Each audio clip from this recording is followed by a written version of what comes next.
All right, so we are here with Kwame, the man Mensah, otherwise known as Tempo, not Temple. I mean, I do pray in a temple. It's my room, but yes. All right, so first off, I'm really wondering. I think most people probably know you for your music.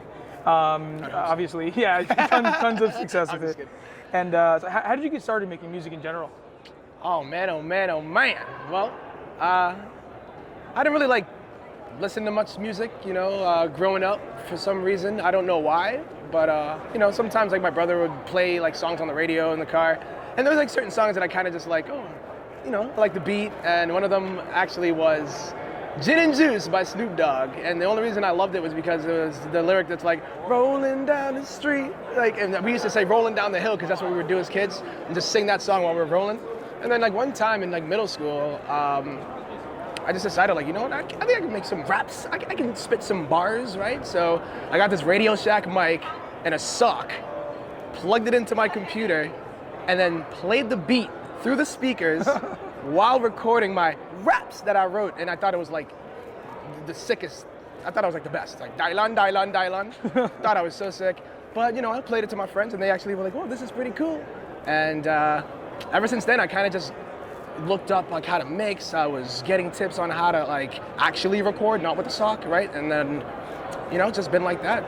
Been like that ever since, just rapping, spitting bars, and upgrading my gear from a Radio Shack mic and a sock. How'd you end up getting into Starcraft? Oh, it's actually kind of funny. So in college, two of my best friends, when I wanted to go out and party, they would sit up in their room and play the Starcraft 2 beta. And I had no idea what this game was, right? And I'm it's gotta be good if they're, passing up, going out. But honestly, I had no idea what it was. And one day they came up to me and were yo, Kwame, sit down, all right? We're gonna show you this guy. You're gonna think he's a super nerd and the nerdiest guy in the world, but he's the man, and you're gonna fall in love with him. And that guy happened to be Day 9. It was during the time where he was making the dailies, and I didn't even know the game. But just from watching those dailies and his passion for the game, I was damn, this game is pretty sick. And the way that he explained it was so cool, and he's such a charismatic, awesome, energetic kind of guy. So even without knowing much about StarCraft 2, my friends showed me Day 9. And then it wasn't my birthday, it was the release date of SE2, which is about 2 weeks from my birthday. They ended up buying it for me. And yeah, it's been history ever since, you know what I'm saying? That's sweet. How did you end up deciding to fuse StarCraft and music? Yeah, so there was this contest on Team Liquid where basically you could make a drawing, poem, song, a tribute video dedicated to Day 9. And at the time, I had already been, doing recording regular music, as far as non-video game related, just just talking about life and stuff. And I decided to do a tribute to Day 9 because I was yo, this is the guy that got me into StarCraft 2, obviously with my friends, but this is perfect, right? I got this. I'm actually had listened to Suspense, who made a song called, oh my God, Day 9 Made Me Do It. And it was at the end of a Day 9 daily. Yeah. I was listening and I thought it was gonna be Ice Cube. And all of a sudden it's you see him on his daily show. You see him on his daily show. And then he starts spitting bars about StarCraft. And I'm dang, this is sick. This is amazing, right? So when that contest came through, I was you know what, I could do that. Totally. That is really Suspense, cool. yeah, Suspense, man. One of the OGs of StarCraft 2 music. Do you have a specific StarCraft song that meant the most to you? Yes, I do. So obviously most people know me for When I'm Grandmaster, right? That's the one that is the most popular. But the song that really, really, really means the most to me is a song called Just Hit Play. And the idea of it is similar to When I'm Grandmaster in the sense of it's an autobiography of my StarCraft 2 career. Just hit play, hit that button, I'm gonna hit that button, ladder it doesn't even matter. And it's basically how I live when I play the game too. I mean, when I stream, I don't get too frustrated depending on how many Protoss I ran into that day. But I always found it in me to hit that button again, dude. And and I wanted to inspire other people to do the same because it's a stressful game. So people get real like, ladder anxiety, right? So it was like one of the songs that was an original too. So When I'm Grandmaster is based off of K9's Waving Flag, but I felt so proud when that song came together. I, thought of the melodies and all that, and was able to finish the song. And even the way I mixed it, I was so happy with it. I think it's my best mix I've ever done in my life. That's actually really sick. Yeah. So like, after you kind of stopped making Starcraft music, obviously you haven't stopped entirely, but it's slowed down. It's in a hiatus, we'll say. Yeah. Well, it was in a hiatus. Yeah. I was. What are you doing Starcraft related now? You still involved? Yeah, actually, a couple weeks ago, I casted Cheeseadelphia. Well, it was a Psystorm Cup at Cheeseadelphia, and it was awesome because it was the first one that we've had since before the pandemic, right? So, it's like a reunion, right? I still watch a lot of SC2, right? I haven't been playing as much, but it was so cool to see everybody and commentate with Pengi. It was just like the most fun kind of chill casting, especially because all the Zerg got knocked out. So me and Pengi are like, yo, let's do it. We both play Zerg, and we just decided to take a very laid back, cool kind of back and forth banter style, and it was perfect. It was just awesome. So I've been doing that, and here and there I'll stream. But yeah, mainly watching a lot. Watching a lot lately. Yeah, I feel like you did vibe really well with Pengi, although I loved you with Ravi. Yo, that's my boy. That was phenomenal. Yeah, Fear Dragon is we're the casting Darkon, okay? It was quite fun. Yeah. Have you gotten involved in like any other gaming projects in other games, other communities? Yeah, actually, I'm the community architect for Sunspear Games, and they're making Immortal Gates of Pyre, which is like it's an RTS that has so the Immortals are what you would think of as like heroes. But rather than it being like a hero-based RTS, like say Warcraft, it's like they make their presence known, and like different abilities are available depending on what immortal that you pick. So it has like spells and stuff. So you're making your units, right? You make your base the same way. But the idea of it is to try to get people that might be intimidated by RTS to play, because the way that it's set up is very intuitive as far as the controls. And the fact that I am, building the community for it is, it's an honor to be able to have that job to do, and it's awesome because the community already is great, and we're just trying to make it even better. So make an awesome game too. That's pretty important. Yeah.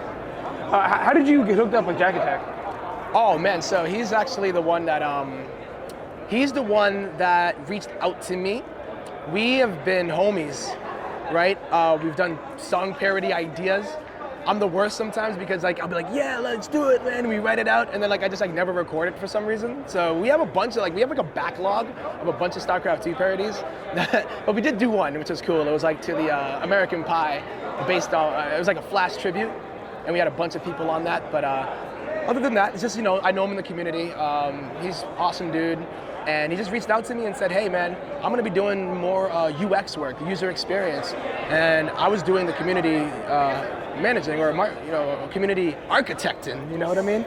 And he's like, I couldn't think of a better person to, fill those shoes that are gonna be empty. And yeah, bro, if we just talked it out, introduced me to the CEO, he's the most down-to-earth guy. And yeah, I said, you know what, I'll start part-time, right? And it's been an amazing experience so far. That's sweet. Yeah. Is there any more gaming, StarCraft or other gaming related music on the horizon? Yes. So I just set up my Pro Tools, which is a recording software. And I got new gear, right? I got my reflection filter. I got the padding on the wall, right? And got a lot of ideas. It's been too long, and I feel like I've been, even getting a little bit more technical with my writing skills as well. So I write a lot. I just suck at completing things, but yes, I've been taking a whole different approach to life in general, and I can't wait. Not only just gaming stuff, but you're gonna hear some, just real life stuff, some real life-ish, as they say. Yeah, for sure. How are you feeling about Frost Giant or Stormgate? So they're actually really supportive. Frost Giant, they are a competitor, right?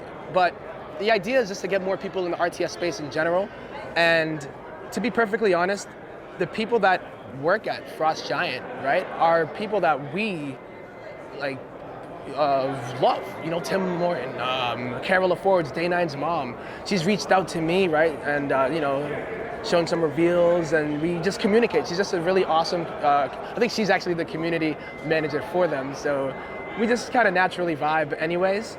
And then the game itself, you know, like it doesn't do us like that good if like we're like, yeah, we want Stormgate to fail so that we could be like, no, there should always be a bunch of different games.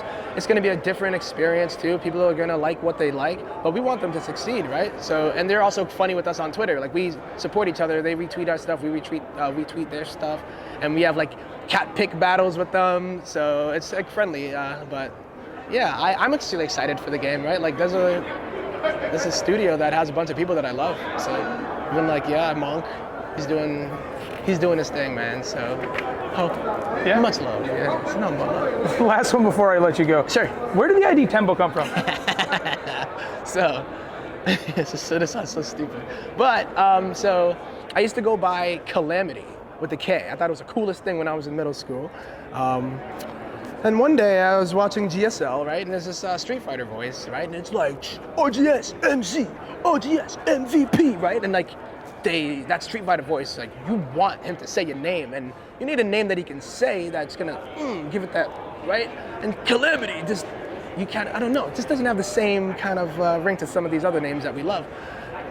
So I was like, I'm just gonna find a word that the Street Fighter voice can say, and Tempo came to mind.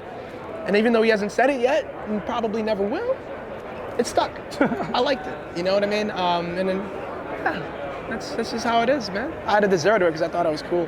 It's funny, Dana said a really similar thing about his name, where he was like, they was like boxer, not a word. Yeah, so it's, but I honestly would have thought the Tempo would have come from like the relation to music. Music, you know? right, Yeah. right, you would think, right? But I mean, honestly, maybe it just was meant to be, because even like my play style, like I really like that tempo-based play, like fast, taking control of the game, like by being all up in your face. And even when I was like rapping a lot, like I was a huge fan of like fast, you know, rappers, Tech9 and people like that. So probably was in me, like, you know, and I just it just came out. Like I don't think, like if I said like butt cheeks, like that could have been one too, but you know what I mean? Like luckily I didn't settle on butt cheeks. I got Tempo, and I think, yeah, internally it probably had to do with music, had to do with play style, and I just think it's a cool word. Well, that's sweet, dude. Thank you for taking the time to talk with me. Oh, of course, man. Always of a course. pleasure. You know it. For sure. Thank you, dude. No doubt, man. Peace.